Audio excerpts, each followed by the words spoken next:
ശ്രീ സന്ദീപ് വാര്യർ, ഈ പുത്തുമല പുനരധിവാസത്തെക്കുറിച്ച് പ്രതിപക്ഷത്തിരുന്ന് UDF ആക്ഷേപങ്ങൾ ഉന്നയിക്കുമ്പോൾ അതുപോലെ തന്നെയാണ് ആ ദുരിതം അനുഭവിച്ചവർക്ക് കേന്ദ്ര സർക്കാർ വാഗ്ദാനം ചെയ്ത തുക എവിടെ പോയി എന്ന് ശ്രീ ഗഗാരൻ ചോദിക്കുന്നത്. അപ്പോൾ കേന്ദ്ര സഹായം കിട്ടും, കേന്ദ്ര സഹായം വരും, പക്ഷേ സംസ്ഥാനത്തിന് അതിൻ്റെ ആസൂത്രണത്തിലൊക്കെയാണ് പിഴവെന്നൊക്കെ താങ്കൾ പറയുമ്പോൾ ഇതിനു മുൻപ് വാഗ്ദാനം ചെയ്ത സഹായധനം എവിടെ എന്ന ചോദ്യം പുത്തുമലയെ മുൻനിർത്തി ശ്രീ ഗഗരൻ ഉന്നയിക്കുന്നുണ്ട്. അല്ല, ഗഗറിൻ അങ്ങനെ ഒരു കാര്യം ഉണ്ടായിരുന്നെങ്കിൽ ഉന്നയിക്കേണ്ടത് 24-ന്റെ ചർച്ചയിലല്ലല്ലോ. അദ്ദേഹത്തിന് കഴിഞ്ഞ മന്ത്രിസഭയുടെ കാലത്ത് കനൽ ഒരു തരി ഒരു MP ഉണ്ടായിരുന്നു. അദ്ദേഹത്തിന് വേണമെങ്കിൽ ലോക്സഭയിൽ ഉന്നയിക്കാമായിരുന്നു. രാജ്യസഭയിൽ പരിണതപ്രജ്ഞനായിട്ടുള്ള ജോൺ ബ്രിട്ടാസ് ഉൾപ്പെടെയുള്ള MP മാരുണ്ട്. അവരാരും ഇന്നേ വരെ പുത്തുമലയിലെ ഈ വിഷയം സംബന്ധിച്ച് കേന്ദ്ര സർക്കാരിന് മുന്നിൽ ഇത്തരം ഒരു വിഷയം ഉന്നയിച്ചതായി 24-ന്റെ ഏതെങ്കിലും റിസർച്ച് ടീമിന് ഈ ചർച്ച കഴിയുന്നതിന് മുമ്പായിട്ട് എടുത്തു തരാൻ സാധിക്കുമോ? ഇല്ല എന്നാണ് എനിക്ക് തോന്നുന്നത്. ഒന്ന്. രണ്ട്, കേന്ദ്ര സർക്കാർ ഇത്തരത്തിലുള്ള സഹായങ്ങൾ കൊടുക്കുന്നത് നേരിട്ടിട്ടല്ല. സ്വാഭാവികമായിട്ടും അതിൻ്റെ ഒരു നോഡൽ ഏജൻസി ആയിട്ട് ഇവിടെ താഴെ തദ്ദേശ സ്ഥാപനങ്ങളോ അതിന് മുകളിൽ കേരള സർക്കാരും ഒക്കെ തന്നെയാണ് നിൽക്കേണ്ടത്. കേന്ദ്രം നേരിട്ടല്ല കൊടുക്കുന്നത്. അതല്ലെങ്കിൽ ഇപ്പോൾ ഇതുമായി ബന്ധപ്പെട്ടും കേരള ഗവൺമെൻറ് മുഖേനയാണല്ലോ കേന്ദ്രം സഹായം കൊടുക്കുന്നത്.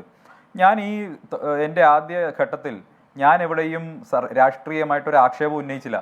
പക്ഷേ ഗഗറിൻ വല്ലാതെ പിന്നെ എന്താ പറയുക, BJP ഒന്നും ചെയ്യുന്നില്ല എന്നൊക്കെ പറഞ്ഞ് രാഷ്ട്രീയമായിട്ട് അതിനെ ആക്ഷേപിച്ചു. ഞാൻ പറഞ്ഞ കാര്യങ്ങളിൽ എവിടെയും അദ്ദേഹം അതിൻ്റെ യുക്തിപരമായിട്ടൊരു മറുപടി പറഞ്ഞാൽ കേട്ടില്ല. ഒന്ന്, എൻ്റെ ആക്ഷേപം 6000 രൂപ പ്രതിമാസ വാടക എന്നുള്ളത് തികച്ചും അപര്യാപ്തമാണ്. ധാരാളം കുടുംബങ്ങൾക്ക് അങ്ങനെ വാടക വീട് ലഭിക്കാത്തതുകൊണ്ട് നമുക്കറിയാം, കേരളത്തിൽ ഏത് കുഗ്രാമത്തിൽ പോയാലും 10000 രൂപയിൽ കുറഞ്ഞ് ഒരു 2 ബെഡ്റൂം ഒരു വീട് കിട്ടില്ല. 6000 രൂപയ്ക്ക് ഒരു സിംഗിൾ ബെഡ്റൂം കോട്ടേജ് പോലും കിട്ടാത്തൊരു സമയമാണ്. അപ്പോൾ ഈ 6000 രൂപ പ്രതിമാസം വാടക കൊടുത്തു കഴിഞ്ഞാൽ എങ്ങനെയാണ് അവർ ജീവിക്കാൻ പോകുന്നത്? അത് സ്വാഭാവികമല്ലേ. അപ്പോൾ നമുക്കത് പരിശോധിക്കാം എന്നൊക്കെ അദ്ദേഹം പറഞ്ഞു. പക്ഷേ അദ്ദേഹം ഞാൻ പറഞ്ഞത് തെറ്റാണെന്ന് അദ്ദേഹം പറഞ്ഞിട്ടില്ല. രണ്ട്, ഞാൻ പറഞ്ഞ കാര്യം സർവകക്ഷി യോഗത്തെക്കുറിച്ചാണ്. അദ്ദേഹം പറഞ്ഞത് മുഖ്യമന്ത്രി വന്നപ്പോൾ സർവകക്ഷി യോഗം വിളിച്ചല്ലോ എന്നാണ്. ഞാനത് പറയുന്നു, ഞാനത് അക്നോളജ് ചെയ്തു. മുഖ്യമന്ത്രി വന്നപ്പോൾ 3-ാം ദിവസം വിളിച്ചൊരു സർവകക്ഷി യോഗത്തിനപ്പുറം ഈ നിമിഷം വരെ വയനാട്ടിലെ രാഷ്ട്രീയ പ്രസ്ഥാനങ്ങൾ ഗഗാറിൻ ഉൾപ്പെടെയുള്ളവർ വിശ്വാസം എടുക്കണ്ടേ? ഞാൻ പറയുന്നത് ഗഗാറിനെ ഉൾപ്പെടെയുള്ളവരെ വിളിക്കണം എന്നാണ്. CPM-ന്റെ ജില്ലാ സെക്രട്ടറിയും വിളിക്കണം, BJP-യുടെ ജില്ലാ പ്രസിഡന്റിനെ വിളിക്കണം, DCC പ്രസിഡന്റിനെ വിളിക്കണം, ബാക്കിയുള്ള രാഷ്ട്രീയ പാർട്ടി നേതാക്കളെ വിളിക്കണം. എന്തേ അവർ വിശ്വാസത്തിലെടുക്കുന്നില്ല സർക്കാർ? ഞാൻ സർക്കാരിനെയാണ് പറയുന്നത്. അതുകൊണ്ട് അടിയന്തരമായിട്ട് സർവകക്ഷി യോഗം വിളിച്ച് ആ സർവകക്ഷികളോട് ചോദിക്കണം. എന്തെങ്കിലും കുറ്റം വരുമ്പോൾ മേപ്പാടി പഞ്ചായത്തിന് ഇതുപോലൊരു ദുരന്തത്തിൽ മേപ്പാടി പഞ്ചായത്ത് പറയട്ടെ എന്നൊക്കെ പറഞ്ഞ് ഈ ചർച്ചയിൽ നിന്ന് നിങ്ങൾക്ക് ഒഴിവായി പോകാമായിരിക്കും. പക്ഷേ ഇത് കാണുന്ന ദുരന്തബാധിതരായിട്ടുള്ള ജനങ്ങളോട് അവർക്കതൊരു കൊഞ്ഞനം കുത്തലായിട്ട് തോന്നുകയുള്ളൂ. നമ്മൾ ഈ ദുരന്ത സ്ഥലത്ത് പോലും അത്തരത്തിൽ പറയരുത്. പിന്നെ ഞാൻ ഉന്നയിച്ച വിഷയങ്ങൾ എന്ന് പറയുന്നത് പ്രധാനപ്പെട്ടതാണ്. നമ്മൾ പ്രാഗ്മാറ്റിക് ആയിട്ടുള്ള സമീപനം സ്വീകരിക്കണം എന്ന് ഞാൻ പറഞ്ഞത് ഞാൻ കൃത്യമായി പറഞ്ഞല്ലോ. എങ്ങനെയാണ് ലാൻഡ് അക്വിസിഷൻ നടപടി? നമുക്ക് ഇവരെ ഒരു 6 മാസത്തിനുള്ളിലെങ്കിലും പുതിയ സ്ഥലത്തേക്ക് മാറ്റി താമസിപ്പിക്കണ്ടേ? അവർക്ക് താമസിക്കാൻ സാധിക്കണ്ടേ? അതിന് നമ്മൾ കൂടുതൽ പ്രായോഗികമായിട്ടുള്ള ഒരു സമീപനം സ്വീകരിക്കണ്ടേ? ടൗൺഷിപ്പ് ഉണ്ടാക്കുമെന്നൊക്കെ പറഞ്ഞാൽ കേൾക്കാൻ സുഖമുണ്ട്. ടൗൺഷിപ്പ് ഉണ്ടാക്കും, കേൾക്കാൻ സുഖമുണ്ട്. പക്ഷേ എങ്ങനെ ആയിരക്കണക്കിന് ഏക്കർ സ്ഥലം വയനാട്ടിൽ എവിടെ നിങ്ങൾ സംഘടിപ്പിക്കാൻ പോകുന്നു? ലാൻഡ് അക്വിസിഷൻ എങ്ങനെ നടത്താൻ പോകുന്നു? അവിടേക്ക് നിങ്ങൾ ഈ എല്ലാ സൗകര്യങ്ങളും ഒരുക്കണ്ടേ? സ്വാഭാവികമായിട്ടും അവസാനത്തെ വീടും തയ്യാറായതിനു ശേഷം മാത്രമേ ആളുകളെ താമസിപ്പിക്കാൻ പറ്റുള്ളൂ. അപ്പോൾ സ്വാഭാവികമായിട്ട് അത്രയും അനന്തമായിട്ട് അത് നീണ്ടുപോകും. അതിന് പകരം കിട്ടാവുന്ന സ്ഥലങ്ങളിൽ 10, 15, 50 വീടുകൾ വെച്ച് ഉണ്ടാക്കാൻ അത് ഓഫർ ചെയ്ത ആളുകളോട് പറഞ്ഞ് അത് മോണിറ്റർ ചെയ്താൽ പോരെ ഗവൺമെന്റ്? നിങ്ങൾ എന്താണ് ഈ രാജ്യത്തെ ജനങ്ങൾ എന്തുകൊണ്ട് വിശ്വസിക്കുന്നില്ല? NGO-കൾ എന്തുകൊണ്ട് വിശ്വസിക്കുന്നില്ല? രാഷ്ട്രീയ പാർട്ടികൾ എന്തുകൊണ്ട് വിശ്വസിക്കുന്നില്ല? അവരെല്ലാവരും വിശ്വാസത്തിലെടുക്കൂ. മീഡിയകൾ എന്തുകൊണ്ട് വിശ്വസിക്കുന്നില്ല? ഒക്കെ നിങ്ങൾ തന്നെ ചെയ്യണം, സർക്കാർ തന്നെ ചെയ്യണമെന്ന് പറഞ്ഞാൽ അത് ജനങ്ങൾക്ക് ബുദ്ധിമുട്ടുണ്ടാക്കുകയുള്ളൂ. ഈ അവസരത്തിൽ അവരെ പരമാവധി എത്രയും പെട്ടെന്ന് അവരെ സഹായിക്കാനുള്ള നിലപാടിലേക്ക് പോകണം. ഇവിടെ അന്താരാഷ്ട്ര ഏജൻസികൾ പറഞ്ഞ മാനദണ്ഡങ്ങളുണ്ട്, ഒക്കെ ശരിയാണ്. പക്ഷെ വയനാട്ടിൽ പ്രായോഗികമായിട്ടുള്ള കാര്യങ്ങൾ പറഞ്ഞില്ലേ, അത് ചെയ്യാനാണ് എല്ലാ രാഷ്ട്രീയ പാർട്ടികളും തയ്യാറാവേണ്ടത്. ഞാനിത് പറയുന്നത് അനുഭവത്തിന്റെ പശ്ചാത്തലത്തിലാണ്. ഞാൻ അവിടെ ഇത്രയും ദിവസം ഉണ്ടായിരുന്നയാളാണ്. അതുകൊണ്ട് തന്നെ ഞാൻ ഈ ചൂരൽമല അടക്കമുള്ള പ്രദേശങ്ങളിൽ നേരത്തെ തന്നെ പരിചയമുള്ളയാളാണ്. എൻ്റെ സംഘടനാ പ്രവർത്തനവുമായി ബന്ധപ്പെട്ട് അവിടുത്തെ BJP-യുടെ ഓഫീസ് അടക്കം ഉദ്ഘാടനം ചെയ്തിട്ടുള്ള ആ പരിപാടിയിൽ പങ്കെടുത്തിട്ടുള്ള ഒരാളാണ്. എനിക്ക് നേരിട്ട് പരിചയമുള്ള 35ഓളം പേര് അതിൽ നഷ്ടപ്പെട്ടിട്ടുണ്ട്. ആ വേദന പൂർണ്ണമായി ഉൾക്കൊണ്ടുകൊണ്ടാണ് പറയുന്നത്. ഇതിലെവിടെയും രാഷ്ട്രീയമായിട്ടുള്ള ആരോപണമില്ല. പിന്നെ അദ്ദേഹം ചോദിച്ച കാര്യം BJP എന്ത് ചെയ്തു, BJP ഒന്നും ഞങ്ങൾക്ക് പറയാൻ അറിയാഞ്ഞിട്ടല്ല. ഈ തരംതാണ് ആരോപണങ്ങൾ പറയല്ലേ. മുഖ്യമന്ത്രിക്ക് പോലും ഇല്ലാത്ത ആക്ഷേപം അദ്ദേഹം പറയുന്നത്. താൽക്കാലികമായിട്ട് കുറച്ച് പൈസ പ്രഖ്യാപിക്കാമായിരുന്നില്ല. അത് പറയേണ്ടത് കേരളത്തിലെ മുഖ്യമന്ത്രിയാണ്, CPM-ന്റെ വയനാട് സെക്രട്ടറി അല്ല. കേരളത്തിലെ മുഖ്യമന്ത്രിക്ക് ആക്ഷേപമില്ലല്ലോ. ഇവിടെ 155 കോടി രൂപ ആദ്യഘട്ടത്തിൽ കൊടുത്തിട്ടുണ്ട്.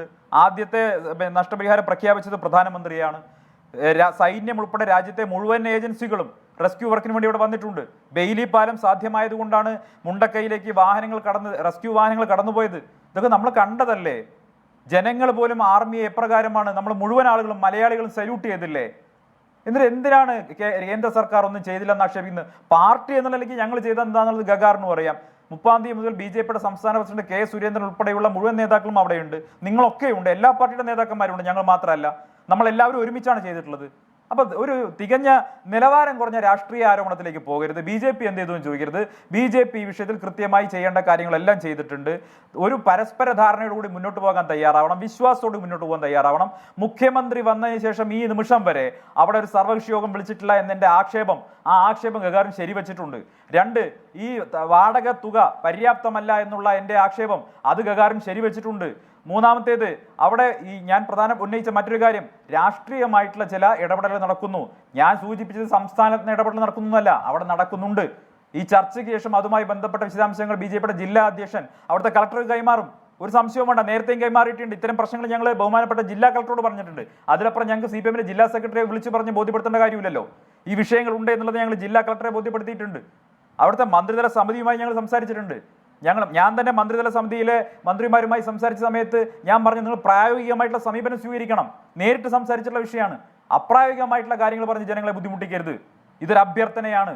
ഇത് കേട്ടുകൊണ്ടിരിക്കുന്ന ആളുകൾ, ഈ കാര്യങ്ങളെക്കുറിച്ച് ചിന്തിക്കുന്ന ആളുകൾ, ബുദ്ധിയുള്ള ആളുകൾ തീർച്ചയായിട്ടും ഞാൻ പറഞ്ഞത് ശരിയാണെന്ന് സമ്മതിക്കാൻ എനിക്ക് 100% ഉറപ്പുണ്ട്. കാരണം 500-1000 ഏക്കർ സ്ഥലം അക്വയർ ചെയ്ത് അവിടെ ലാൻഡ് ഡെവലപ്പ് ചെയ്ത് അത്രയും കൂടുതൽ വീടുകൾ ഡെവലപ്പ് ചെയ്ത് കേരളത്തിൽ നമുക്കറിയാം വർഷങ്ങളോളം നീളുന്ന ഒരു പുനരധിവാസ പരിപാടിയാണ് വയനാട് മോഡലെങ്കിൽ ആ ജനങ്ങളെ അത് ബുദ്ധിമുട്ടിക്കുന്നത് പോലെയാവും. ദയവ് ചെയ്ത് അത്തരത്തിലുള്ള അപ്രായോഗികമായ കാര്യങ്ങൾ കയ്യടിക്ക് വേണ്ടി മാത്രം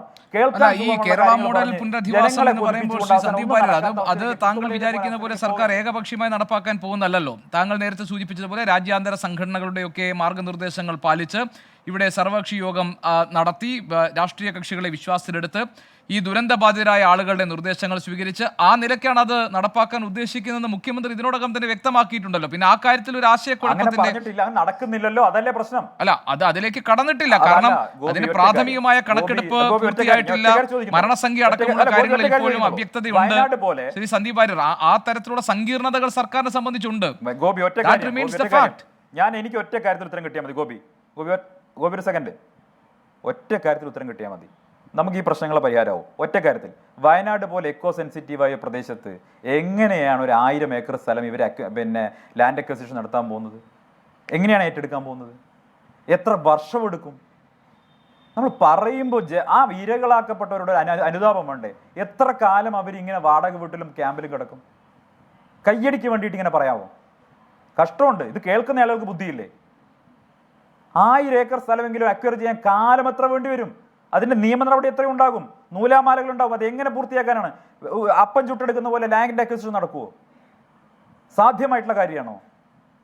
അപ്പൊ അവൈലബിൾ ആയിട്ടുള്ള ജനങ്ങൾ ഓഫർ ചെയ്തിട്ടുള്ള കാര്യങ്ങൾ അത് സ്വീകരിക്കാൻ തയ്യാറാവണ്ടേ? അപ്പോൾ ശ്രീ സന്ദീപ് ഒറ്റ കാര്യം കൂടി ചോദിച്ചു ഞാനൊരു ഇടവേളയിലേക്ക് മറുപടിക്കായി. സന്ദീപ് ഒറ്റ കാര്യം, അതായത് ഇപ്പോൾ താങ്കൾ പറഞ്ഞ ഈ പ്രായോഗിക തലത്തിൽ നമ്മൾ നേരിടാൻ പോകുന്ന പ്രതിസന്ധികളും പ്രശ്നങ്ങളും ഒക്കെ ഉണ്ടെങ്കിൽ ഈ നമ്മളുടെ ഈ കേരള മോഡൽ ടൗൺഷിപ്പ് ഉണ്ടല്ലോ, മുഖ്യമന്ത്രി പറഞ്ഞ വയനാട് മോഡൽ, അതിൻ്റെ സാധ്യതകൾ, അതിൻ്റെ പ്രായോഗിക തലത്തിലെ സാധ്യതകൾ കൂടി പരിഗണിച്ച ശേഷമായിരിക്കുമോ നമ്മൾ കേന്ദ്ര സഹായം പ്രതീക്ഷിക്കേണ്ടത്? അല്ലല്ല, കേന്ദ്ര സഹായവും ഇവിടുത്തെ ഈ റീഹാബിലിറ്റേഷൻ ഞാൻ പറഞ്ഞല്ലോ സ്റ്റേറ്റ് സബ്ജക്റ്റ് ആണ്, സംസ്ഥാനമാണ് തീരുമാനിക്കേണ്ടത്.